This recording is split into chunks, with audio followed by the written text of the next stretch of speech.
بعد اما بعد فاعوذ باللہ من الشیطان الرجیم بسم اللہ الرحمن الرحیم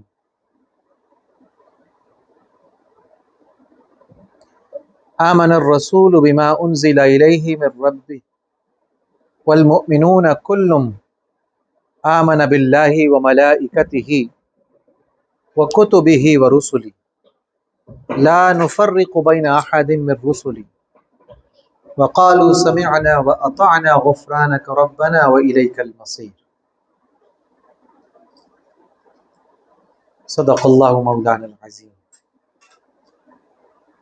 قابل قدر سامعین حاضرین،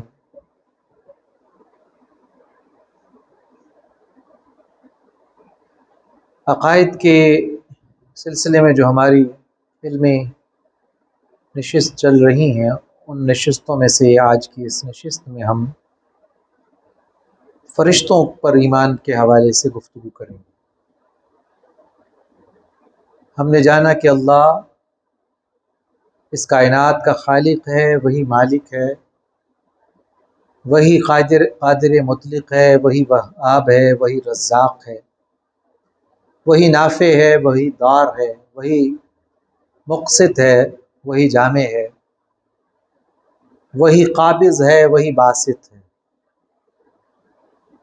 عام طور پہ کہا جاتا ہے نا کہ دو متضاد باتیں کسی میں جمع نہیں ہوتی، مگر یہ اللہ کے لیے نہیں ہے۔ مطلب اللہ تعالیٰ ہی نفع دینے والا ہے اور وہی نقصان دینے پر قادر بھی ہے۔ ایسا نہیں کہ نقصان کے لیے اسے کسی اور فوج کو بلانا پڑے گا۔ وہی زندگی دیتا ہے، وہ محیی ہے، وہ ممیت، اور وہی موت عطا کرتا ہے۔ تو یہ دو متضاد چیزیں ہیں نا۔ تو اس حوالے سے ہم نے جانا کہ اللہ پاک کی توحید کو سمجھ لینا ایمان کو سمجھنا ہے، اور اللہ کی توحید یہی ہے کہ اللہ تعالیٰ اپنی ذات میں بھی وہ احد ہے اور اپنی صفات میں بھی احد ہے، اور اس کی احدیت، اس کا یکتاپن، اس کی یگانیت جو ہے وہ کوئی بھی اس کا مقابل نہیں ہے۔ وہ وہی ہے، لا مثل لہ، لیس کمثلہ شیء، کوئی کسی بھی طرح سے اس کی مثل نہیں۔ ایسا نہیں ہے کہ اللہ پاک دیکھتا ہے تو کوئی نہیں دیکھتا۔ اللہ تعالیٰ دیکھتا ہے اور اوروں کو بھی دیکھنے کے قابل بناتا ہے، مگر جہاں جہاں وہ دیکھتا ہے وہاں وہاں کوئی نہیں دیکھتا۔ ایسا بھی نہیں ہے کہ اللہ تعالیٰ سنتا ہے تو اس نے کسی کو سننے کے لائق ہی نہیں چھوڑا۔ یہ جو باتیں نا، اصل میں عام طور پر انسان کی یہ کمزوری ہے، یا یوں کہہ لیجئے کہ انسان کی یہ غلط فہمی ہے کہ جب اسے اللہ کا کہا جاتا ہے، خدا کا کہا جاتا ہے، تو اس کے تصور میں انسان کی صورت بنتی ہے۔ وہ خدا کو بھی انسان کی طرح کا سمجھتا ہے کہ جیسے ہمارے ہاتھ ہیں ویسے اس کے بھی ہاتھ ہوں گے، جیسے ہماری آنکھیں ایسے ہی اس کی بھی دو آنکھیں ہوں گی۔ جبکہ خالق کی شان یہ ہے کہ وہ ایک مچھر کو 900 آنکھیں عطا کرتا ہے۔ ہاں جی، ایک مچھر میں اتنی آنکھیں، مکھی کو بے شمار آنکھیں بخشتا ہے۔ تو یوں کئی ایسی اشرات ہیں جن کو اللہ نے ایک دو نہیں، کئی 100 آنکھیں بخشی ہیں۔ تو جو اللہ 2 دینے پر قادر ہے اور 200 اور 900 دینے پر قادر ہے، تو اس کی اپنی کیا کتنی ہوں گی تو خدا جانے۔ لیس کمثلہ شیء، اس لیے کہا جاتا ہے کہ جب اللہ پاک کے بارے میں کلام کرو یا سمجھو تو یہ مت سمجھو کہ جیسے تم سمجھتے ہو ویسا ہے۔ تمہاری سمجھ میں تو اس کی بنائی ہوئی جنت نہیں آ سکتی، اس کی کائنات نہیں آ سکتی۔ آج ہی ایک میں ڈاکومنٹری دیکھ رہا تھا کہ ہماری کاسموس میں، کائنات کے اندر 2.5 ارب کہکشائیں ہیں۔ کتنی کہکشائیں؟ 2.5 ارب کہکشائیں ہیں۔ تو ہر کہکشاں کے اندر کتنے سولر سسٹم ہیں اللہ جانے۔ تو آپ سوچئے کہ انسان جو جیسے جیسے انسان کا علم بڑھ رہا ہے، ویسے ویسے اس سے اپنی کم مائیگی کا اعتراف ہوتا ہے۔ تو اللہ وحدہ لا شریک کی وحدانیت ہم سمجھ نہیں سکتے، بس اتنی سمجھتے ہیں جیسے اللہ کے نبی نے ہمیں بتائی۔ اللہ کو کسی بندے پر، کسی انسان پر، کسی مخلوق پر قیاس نہیں کیا جا سکتا۔